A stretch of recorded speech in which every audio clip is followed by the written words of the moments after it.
அரசியல் தட நேயர் அனைவருக்கும் வணக்கம். நான் உங்கள் முரளி. அனைத்திந்திய புரட்சி தலைவர் மக்கள் முன்னேற்ற கழகம் வரக்கூடிய சட்டமன்ற தேர்தலில் தமிழ்நாடு தழுவிய வேட்பாளர் நிப்பாட்ட போகிறாங்க. அது மிக முக்கியமாக சொல்லக்கூடிய விஷயம்.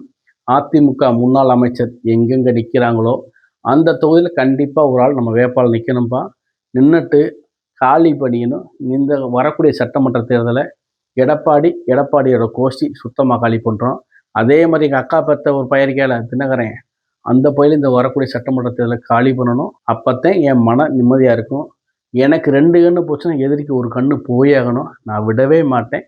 வரக்கூடிய சட்டமன்ற தேர்தலை எப்படி நான் இறக்குறேன், என்னவா ஒதுக்குறீங்க, என்னவா மதிக்க மாட்டேறீங்க, நான் எவ்வளோ பெரிய இன்ஃபேக்ட் தெரியுமா தமிழ்நாட்டில். நான் என் முகத்தை கட்டினா எவ்வளோ ஓட்டு விழுகும், கையை கட்டினா எவ்வளோ ஓட்டு விழுகும், அவ்வளோ பவரான என்ன நீங்கள் மதிக்கலை. வர்றேன். இந்த முறை என்டிஏ கூட்டணிக்கு நான் தகுந்த பாடம் கொடுக்காம விட மாட்டேன்னு பெரிய சவாலோடு இறங்கிட்டு வேலை பார்க்க ஆரம்பிச்சிட்டாங்க சசிகலா அவர்கள் அப்படின்னு அவங்க ஆதரவாளர் சொல்கிறாங்க. இதை பற்றி சசிகலாவின் மிக நெருங்கிய வட்டாரங்களில் என்னங்க வரக்கூடிய சட்டமன்ற தேர்தலில் நீங்கள் தான் இன்ஃபேக்டாக இருக்க போகிறீங்களா, வாய்ப்பு இருக்கா அப்படிங்கிறதுக்கு என்னங்க எப்படி பேசுகிறீங்க? சின்னம்மா இன்னைக்கு அதிமுக இருக்கக்கூடிய மிக மிக முக்கியமான தலைவர் எல்லாத்தையும் நாங்கள் உருவாக்கி வச்சதாங்க.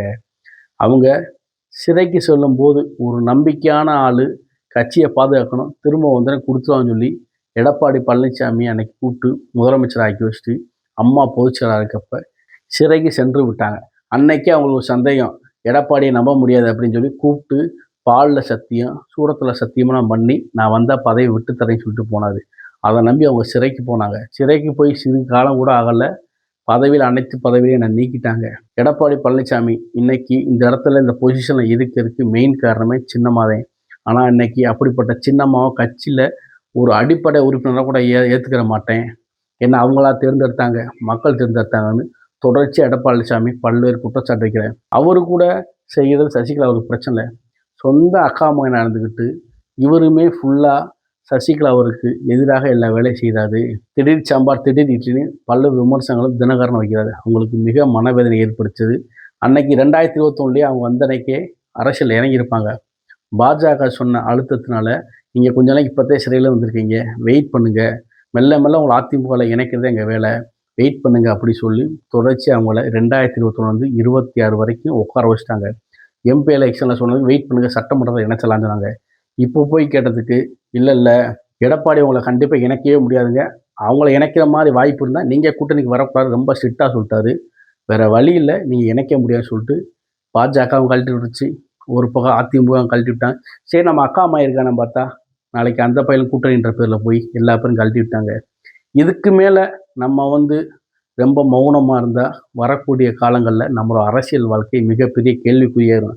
இப்போ மட்டும் என்ன இருக்குன்னு தெரில, பட் கேள்விக்குறியாகும். அதெல்லாம் வரக்கூடாது என்பதற்காக சசிகலா அம்மையாரோட புதிய கட்சி ஆரம்பித்து ராமதாஸ் அவருடன் கூட்டணி சேர்ந்து வரக்கூடிய காலங்களில் நாங்கள் மிகப்பெரிய வெற்றி பெற போகிறோம். எங்களை மீறி தமிழ்நாட்டில் எந்த கட்சி ஆட்சி அமைக்க முடியாதுன்னு யார் சொல்கிறா? சசிகலாவின் ஆதரவாளர்கள் சொல்கிறாங்க. இதெல்லாம் நீங்கள் நம்பணும் அப்படின்னு என்கிட்ட சொன்னாங்க. சரிங்க நம்பிட்டேன் அப்படி சொல்லி அவங்க சொல்கிறத கேட்டுட்டு நீங்கள் இப்போ 21 தொகுதியில் வேட்பாளர் பட்டீங்க, கூட்டணி கட்சிக்கு சீட்டு கொடுத்துருக்கீங்க, எப்படிங்க வெற்றி வாய்ப்பெலாம் இருக்குன்னு கேட்டதுக்கு என்னங்க நாங்கள் பாட்டின 21 தொகுதியுமே ஃபுல்லாக லிஸ்ட் எடுத்து எங்களுக்கு ஓட்டு சதவீதம் 70% மேலே இருக்குது. அதனால தான் அங்கே போய் நிற்கிறோம். அதிமுக திமுகவை யாரும் அங்கே ஒன்றும் செய்ய முடியாது. 21 தொகுதியுமே பக்காவாக எங்களுக்கு வெற்றி மிக எளிமையாக இருக்கும். உள்ளே போய் வேட்பாளர் வேலை மட்டும் பார்த்தா போதும், மிக ஈஸியாக வெற்றி பெற்றுருவாங்க. இதை போய் பெருசாக பேசணும் யார் சொல்கிறா? சசிகலாவின் ஆதரவாளர்கள் சொல்கிறாங்க. இதெல்லாம் நம்புகிற மாதிரியாங்க இருக்குன்னு கேட்டதுக்கு நம்பித்தான் ஆகணும் அப்படி திரும்ப அழுதி சொன்னாங்க. நீங்கள் 2027 சட்டமன்ற தேர்தலில் திரும்ப அம்மாவின் ஆட்சியை கொண்டு வரீங்கன்னு சொல்லியிருக்கீங்களே, அதுக்கு என்ன வாய்ப்பு இருக்குது?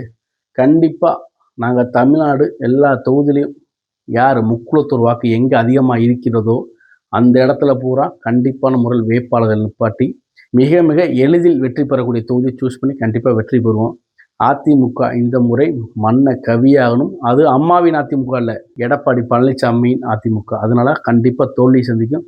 முன்னாள் அமைச்சர் ஒரு பையன் கூட அங்கே வெற்றி பெறவே முடியாது. எல்லா பேர்த்தையும் மொத்தமாக காலி பண்ணித்தாகும். எல்லா பேரும் தோல்வி கண்டிப்பாக உண்மை. இதுக்கெல்லாம் மெயின் அச்சாரமாக இருந்த ஆர்பி உதயகுமார் இருக்கார்ல, அந்த பையில 500 ஓட்டு கூட வாங்க விட மாட்டான். எல்லா இடத்துலையும் எல்லா முக்குலோத்து சங்கங்கள்லையும் எல்லா இடத்துலையும் பேசி வச்சுட்டோம். கண்டிப்பாக ஆர்பி உதயகுமார் எங்கேயும் போய் ரெட்டலைக்கு ஓட்டு கேட்டு திருமங்கலத்துக்கும் நுழைய முடியாது. கண்டிப்பாக விட மாட்டாங்க. நடக்குதா இல்லையா பாருன்னு சசிகலாவின் ஆதரவாளர்கள் சொல்கிறாங்க. சரி, அம்மாவின் ஆட்சி இவங்கள தோற்கடிக்கணும்னு பிளான் பண்ணிட்டாங்க ரெட்டலைய போகிறேன். எப்படி அம்மாவின் ஆட்சி திரும்ப கொண்டு வருவீங்க தமிழ்நாட்டிலன்னு அந்த சோர்சஸ்ட்டே கேட்டோம்னா, அதுக்கு அவங்க சொல்லக்கூடிய பதில் மிக மிக குழப்பமான பதிலாக இருக்குது. இருந்தாலும் நம்ம கேட்கணுமே, எல்லாத்தையும் கேட்டாச்சு. 2026ல் கொண்டு வர முடியாதுங்க அம்மாவின் ஆட்சியே.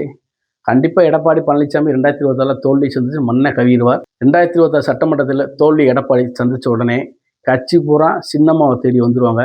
ரெட்டலை, அதிமுக அனைத்துமே சின்னம்மா அவர்கள் கையில் வரும். வரக்கூடிய 2031ல் அம்மாவின் ஆட்சி உண்மையான ஆட்சி தமிழ்நாட்டை அமைச்சிருவோம் அப்படின்னு சசிகலாவின் ஆதரவாளர்கள் மிக பிரம்மாண்ட கனவுகளை காண்டு சொல்கிறாங்க. சரி, உங்களுக்கு வெற்றி நிச்சயம், மீண்டும் அம்மா ஆட்சி அமையட்டும்னு சொல்லியாச்சு. ராமதாஸ், சசிகலா இந்த மாதிரி முக்குலக சங்கங்கள்லாம் சேர்ந்து வரக்கூடிய 2026 சட்டமன்றத்தில் மிகப்பெரிய தாக்கத்தை உருவாக்க போகிறாங்களாம். சசிகலா எடப்பாடி பழனிசாமி தோற்கடிக்கணும், தினகரனை தோற்கடிக்கணும்னு கட்சி ஆரம்பித்து செயல்படுறாங்க. 100 பக்கம் ராமதாஸ் தான் பெத்த பிள்ளையை கண்டிப்பாக தோற்கடிக்கணும். அந்த 18 தொகுதியுமே 18 பிஞ்சு ஓட்டில் ஜெயிக்கவே கூடாது, அங்கே ஆளை நிப்பாட்டி தோற்க வைக்கணும்னு அவர் ஒரு புறம், தான் அக்கா மகனையும் தான் பெத்த பிள்ளையும் தோற்கடிப்பதற்காக 2 கூட்டணி ஒன்று சென்று வரக்கூடிய சட்டமன்ற தேர்தலில் வெல்ல போகிறாங்களாம். இதற்கு மக்கள் கூட்டம் திரளாக ஓட்டு போட போகிறாங்கன்னு இந்த 2 பெருசும் பக்காவாக பிளான் பண்ணி செயல்படுறாங்க.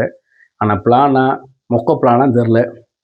ஆனால் இந்த படம் தேட்டரில் ஓடாதுன்ற மட்டும் கன்ஃபார்மாக தெரியும். பெரிய இன்ஃபேக்டாக வர வாய்ப்பு கிடையாது. ஏன்னா அதிமுக என்டிஏ கூட்டணி மிக பலம் வாய்ந்த கூட்டணியாக இருக்குது. அதே மாதிரி திமுக சொல்ல தேவையில்ல, அது பலமாக இருக்குது.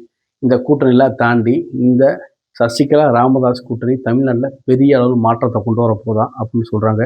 மாற்றத்தை கொண்டு வருதோ இல்லையோ 2 பேருக்கு பெரிய ஏமாற்றத்தை கொண்டு வரும் என்பது மிகப்பெரிய மாற்றமில்லை. பார்ப்போம்.